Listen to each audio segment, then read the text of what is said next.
Welcome to Home Team Advantage. I'm Gary Gimbetti along with Mike Egan, and we're back again for another rousing discussion of high school, college, professional sports. Did you notice you had that 1 second delay? Pretty close because you were saying something into your mic just before it went on. So, I was testing one too. yeah. But hey, football team got beat 58-0 last week, Duluth East. We were discussing it a little bit beforehand, and I thought they played okay. They got a nice job, nice drive, their first drive going down, and then all of a sudden a holding penalty brought them back. And I don't know. Well, again, as we mentioned before, it came down to the numbers again. Duluth East, you look across the field, and they got like 80 kids standing over there. And, some of the kids were hibbing, as we mentioned, are going both ways. Come the fourth quarter, like I personally believe that you're going both ways in a game, no matter how big a stud you are. If you got some guy banging on you for 4 quarters, both offense, and you're going to be tired. And I think that's what kind of happened to the offense. The offense at some times moved really well. Other times there was quite a few drop balls that were thrown good. So I think that they got beat, but not beat. They didn't beat themselves that bad. So No, they didn't, except for the fact that they had the ball inside the 5-yard line the one time and got it down to the 1, but then slant pass was broken up, and then they couldn't get enough offensive push at the line of scrimmage to get the touchdown. And at that point, it was 14-0. Right. So you make it maybe 14-7, and maybe things are a little different at that point. But then East takes the ball over, 2 plays, they have a touchdown. yeah, I think that one kind of took the wind out of their sails, if that's the correct expression. Oh yeah, it's definitely correct. But we'll see what happens. They play Proctor this week, and talked a little bit to Coach Howard, and he mentioned that Proctor is down this year. Don't have the numbers that Duluth East or Rapids has. That they'll be close competitively to what the numbers are for Hibbing. So that program had a terrible incident. And personally, I don't think they should be allowed to have a program this year, but they do. So they go there to play, and we'll see how they do. Yeah, well, hopefully they're not going to run as many plays, but what they need are the quick hitting plays, because sometimes I think it takes too long for the ball carrier to get to the line of scrimmage. The holes might be there for a second, and you got to get there and hit it in that second. So hopefully they're a little quicker. And he can hang on to the ball.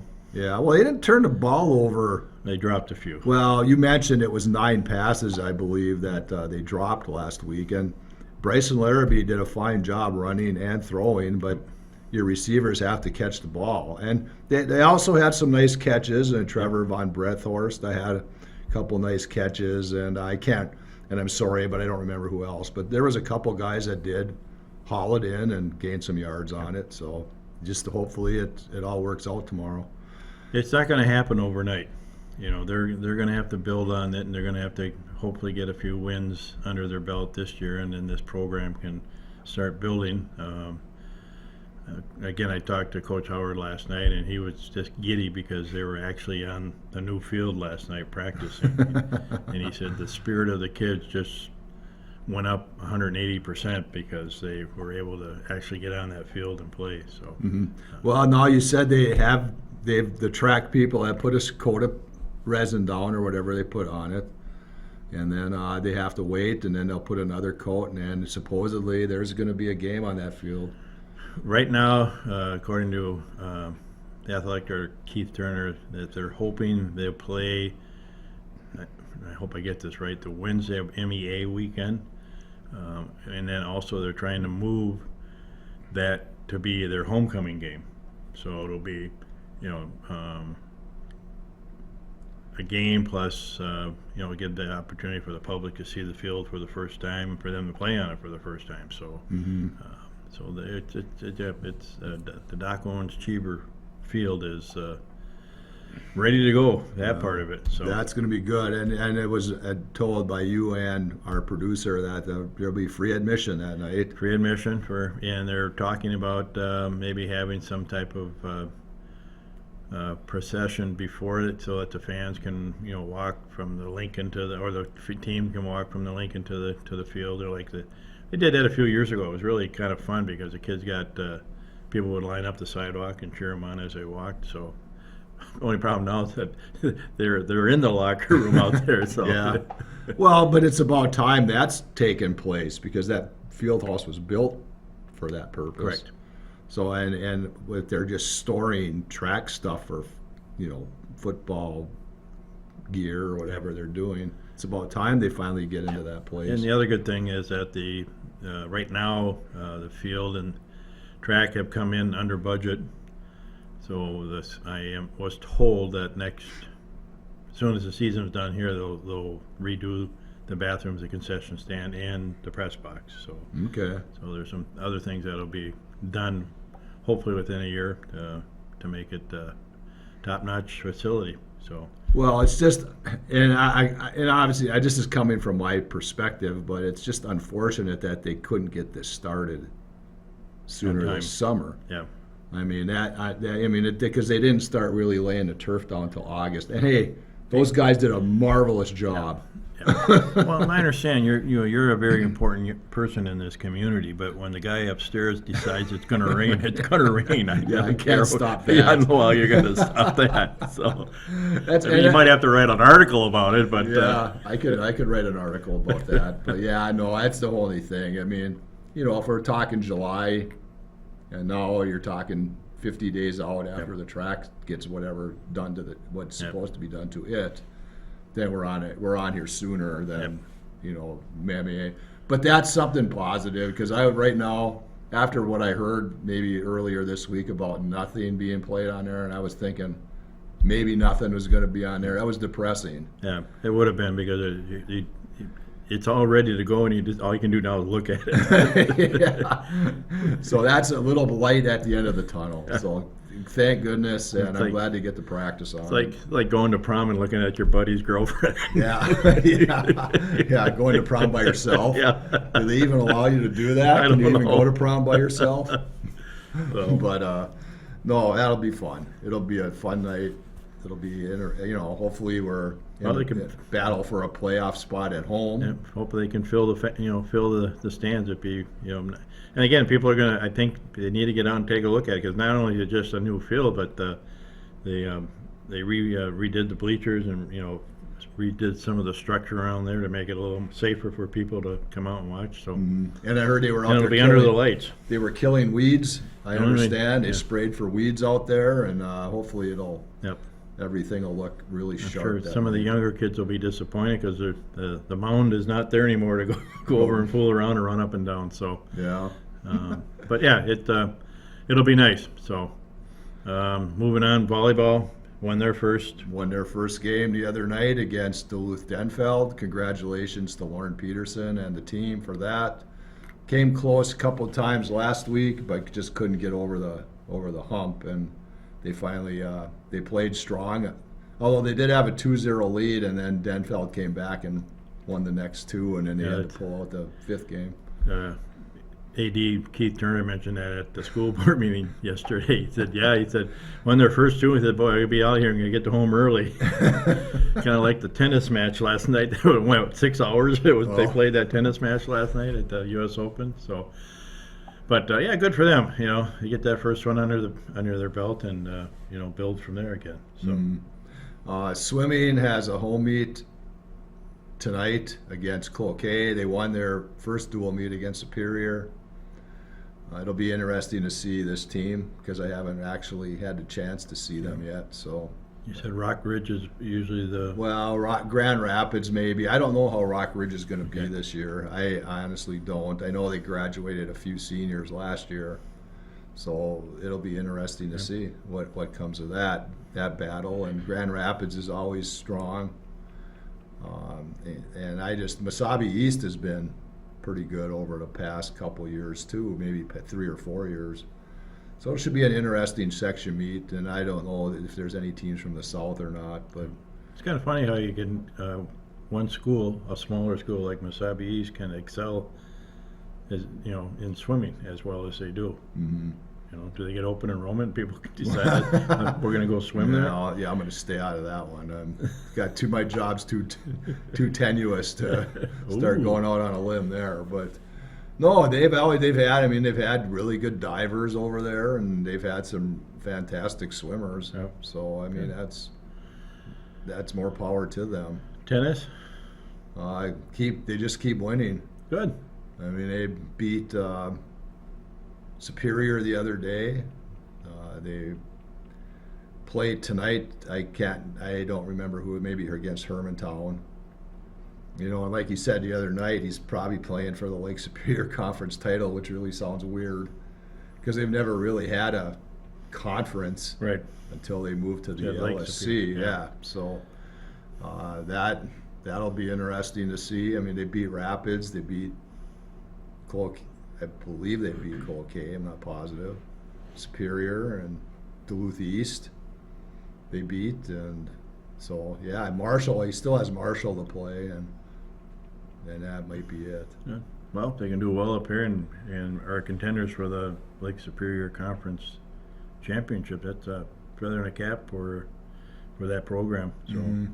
but problem And- is they get into district or state play and they're playing the teams from down south. Elk River, Rock Ridge obviously is tough, but nobody's going to get past Elk River, so it doesn't matter how well you play. Maybe Virginia people and Evelyn people might have a different opinion, but Elk River is tough. It's not going to be a cakewalk to get through them. You're going to have to beat some pretty good players there. Girls soccer got beat by Esco last night 6-0. I know they've won one match. They beat Hiawatha Collegiate, something down in the cities. Okay. And boys soccer, I know they beat Two Harbors or North Shore, whatever they call themselves there. They beat them like 14-0. Peyton Taylor had 4 goals and Wow. 4 assists, and a couple other guys had 2 goals. But they lost their last time out to Hermantown 3-0, I believe, on Tuesday. So they got to carry that type of play they do against Two Harbors, against the better teams in the section, because it's you might have your way with the Agates, but all the other teams aren't going to give you that much The ground. same, yeah. So What's interesting too, the young man that plays soccer is also the kicker on the football team, Luke Paquette, yeah. So and he does a pretty good job. yeah, no, he's decent. Yeah. Hopefully they get a chance to use him. I mean, all he did was really punt the Yeah, other he had a day. lot of punt the other night. So hopefully they get to use him on some point afters tomorrow. That might wrap that up. That's about it. Am I thinking? I can never remember how many sports there are. Well, we had cross country. Oh, cross country, yes. They won their Rock Ridge. The girls won the Rock Ridge Invite. I think the boys were 5th. The girls, they're at GNK tonight, Thursday night. If this is air, I know we say if this is being shown Thursday, but we have to say that because they are running tonight at GNK. So hopefully they can, if they see Proctor and they see Rock Ridge again, hopefully they can make another statement and say, hey, we're going to be the team to beat this year in 7AA. Well, you see them running around the neighborhood all the time. Well, they have some very good runners, and hopefully it works out for them again. And again, as we've mentioned, over the years, that's probably the most individual sport next to wrestling. Mm-hmm. That you got to push yourself. It's easy to run in a pack, but if you want to really push and get yourself up there, you gotta have a different mindset for that cross country. So And then there was the thing about, I was talking to somebody this morning about, I've been over to Chisholm obviously to take pictures of the teams, and like Chisholm has 2 girls, maybe 3 on their team. No. in other words, they should be running over here. I'm not saying that, but I mean, wouldn't it make sense? I mean, It would make a lot of sense for a lot of the programs to combine, but well, no, he's got enough boys. I mean, he's got Yeah. 9 or 10 boys, Yeah. so he can run a team there. But you know, the two girls are, and they're on their own. right. You know, I mean, yeah, they could advance the state, sure, but Even if there's just two of them, they're not going to get enough points to do it. no, they can't score. You can't score a team because you need 5 girls Yeah.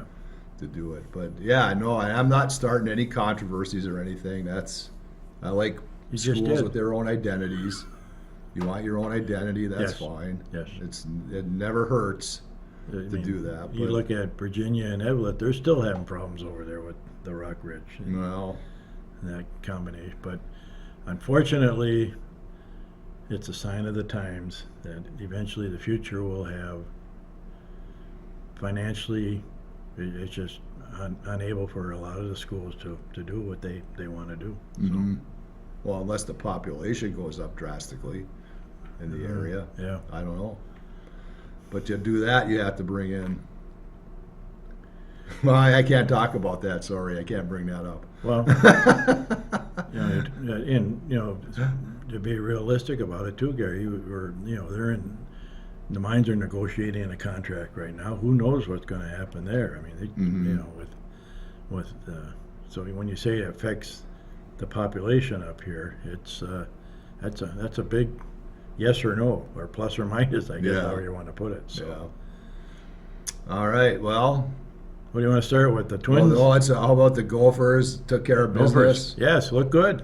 Yeah, they did look good. Now, I don't know what kind of test New Mexico State was, but at least they last year they lost to Bowling Green in a similar kind of circumstance where they were 30. And that knocked them out of the running for a top 15 spot on the AP poll, and when they lost to Bowling Green. But yeah, they look pretty good. Well, they got a quarterback that he's been there. I think he's collecting Social Security now because he's been there so many years. 6-year quarterback. Yeah. Which I guess maybe I've stated this before on the show, but it's time to move on. It is, but hey, if the guy wants to do it, let him do it. No, I don't think he's the best option, but maybe this year, maybe he'll surprise me. Well, 3 years ago he led the Big Ten, so Well, and he had the same offensive coordinator, and now he's back. Now he's so back. we'll see. Maybe he will surprise me, and maybe I'll owe him an apology. But I'm not saying he's not a nice guy. Yep. Probably a great guy to talk to, and what surprised me after that game, and I didn't know, was Jerry Kill Jerry Kill, was the head coach of. New Mexico I State. I thought he couldn't coach anymore. No, and he looks Looks good. good. Yeah. He does. He really does. And the only reason he had to leave here is because of his health. Correct. So it wasn't like he did anything coaching wise that No. would have gotten him fired or anything. So he had to, because of that, I don't know, epilepsy or maybe seizures and stuff. That weather out in San Diego, couldn't ask for New better Mexico. weather. Yeah, New New Mexico, Mexico, wherever yeah. he is. So good for Jerry. I hope Yeah. and he's got. But like I heard on this broadcast, is he's got like 45 new players. Yeah. So it's going to take him a couple of years to be like that 0 year that Fleck had. Yeah, well, and they're his kids, so he's actually recruited them, and that's what the big deal on Fleck was. Last year, it's finally his kids that are playing, the ones that he recruited. So, as you said, we'll see this year and next year how things go for the Golden Gophers. So, All right. Well, then they have Colorado State, I believe, yep. this weekend. So we'll see how that goes for them. And I mean, it's tough. Look at Wisconsin; they barely got by. North Dakota last weekend? oh yeah, I don't. Yeah. Or was it Iowa? One of those. Well, Iowa had scored 2 safeties and a field goal. Yeah, maybe that was Iowa that played North Dakota. Yeah, it was. Did Iowa win? Yes. They won with 7 points. For 7 points. I think it was 7-0. Wow. So, Some schools live right. yes, they do. Because if that had been the Gophers, they never would have won that No. game. So, okay, professionally, I'll let you. Do we have a professional team? Well, the Twins have lost 3 in a row to the Yankees. 3 in a row to the Yankees. Should have won there. Last night you watched that first game, and they were down. They came back. Then they take the lead, and then it's like Bullpen. yeah. Do we know who in the bullpen? I don't know who's pitching anymore. They got Although the young kid that started for the Twins yesterday, their first game, the rookie that just got called up, he pitched 5.5 innings and gave up a couple of hits here and there, but actually looked pretty good. Mm-hmm. But yeah, they get into that bullpen. I don't know half of the guys anymore, and even their big stud Duran or whatever. I mean, he got knocked around again, and I don't know. They had an opportunity. They bases loaded, 1 out, and they can't put a run across the plate. It's tough to win games. And they could, they should have won that one last night, and they didn't. So No. at least they've held Judge without a home run so far. Well, yeah. Well, he hit one the first night, but yeah, we haven't given up a home run to him in the last 2 games, and that's a good thing. So they play tonight, and then I'm not sure where they go. I mean, they're two games out now, and they're 6 games out of the wild card. So they either win the division or they're done. Yeah. And I think they got 6 or 7 games yet to play against the Yeah, Guardians. Cleveland comes here for the weekend. Yeah, So that's the start of it. They're going to have to sweep the Guardians. Yep. And, yeah. That's so. Yeah, I don't watch them because they're just too frustrating. I'm sorry. I know I'm a sports guy. Maybe I'm not because I just can't stand mediocrity, and that's what it is. You're a fair-weathered fan. I am. I'm a bandwagon jumper. One foot's on, one foot's off. One bright spot is Arise. He's Yeah. leading the league in batting, and the kid just he's the kind of he reminds you a lot of like Kirby Puckett. Every day he wants to play the game, and you can just see that at the plate. He's jumping around. He's got all these little antics, and the thing that bothers me the most, and they all do it, is the opposing pitcher throws a strike, and then that was a strike. Swing the Swing at bat. it. Swing at it. Don't encourage the pitcher.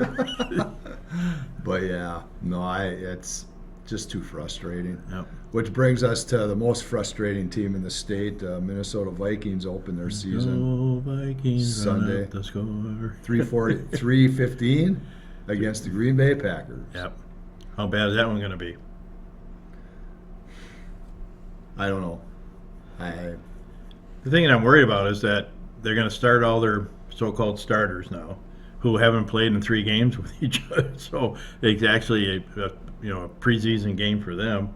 And how well in practice you can do stuff, but when it comes to a game situation, it's a lot different.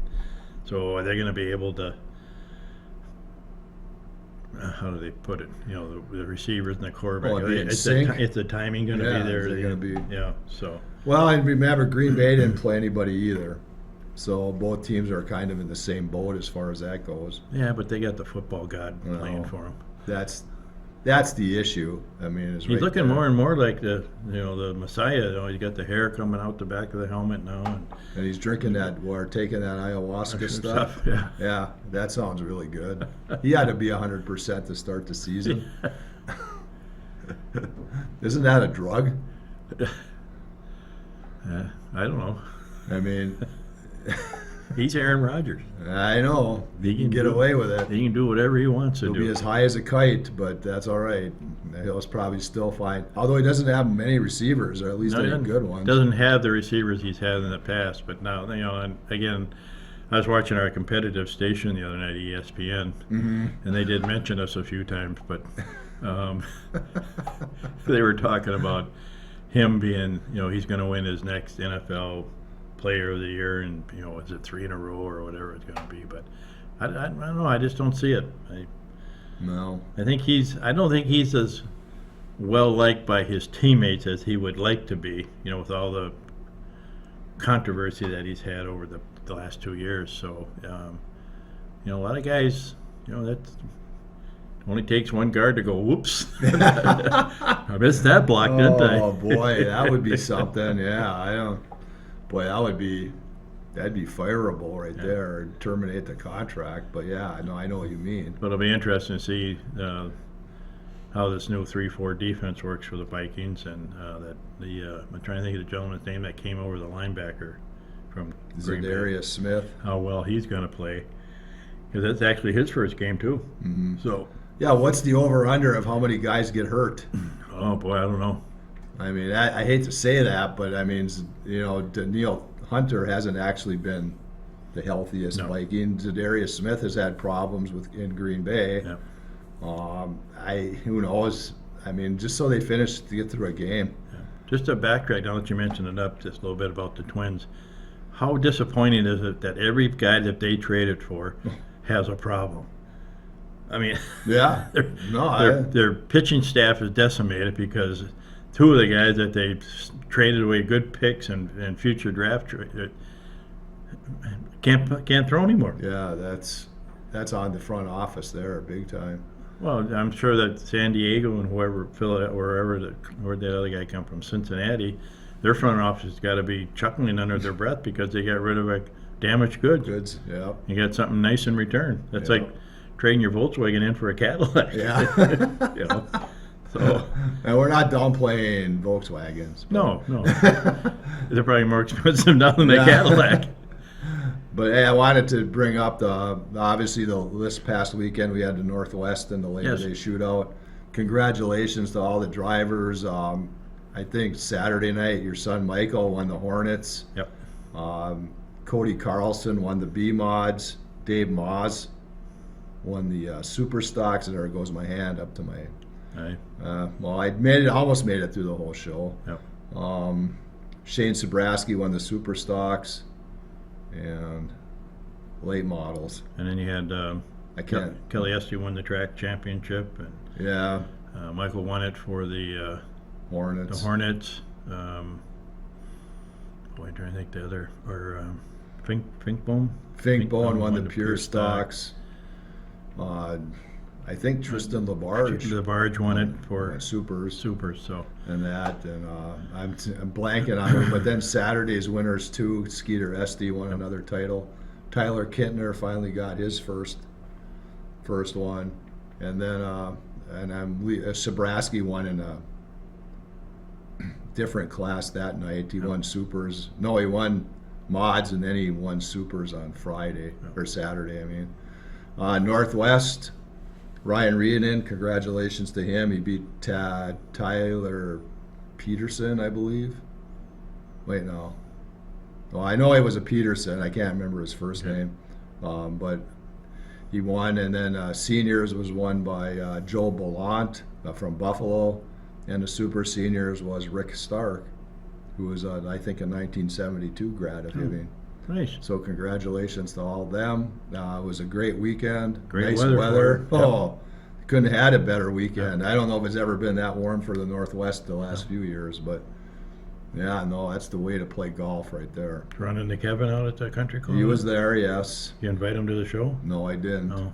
I should, but he's probably on his way. He's probably on his way out down the south now. But we're coming to the end of another show.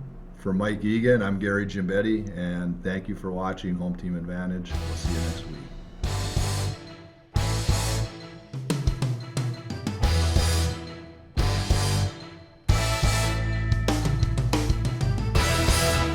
Hibbing Public Access Television would like to thank U.S. Bank for providing us with studio space.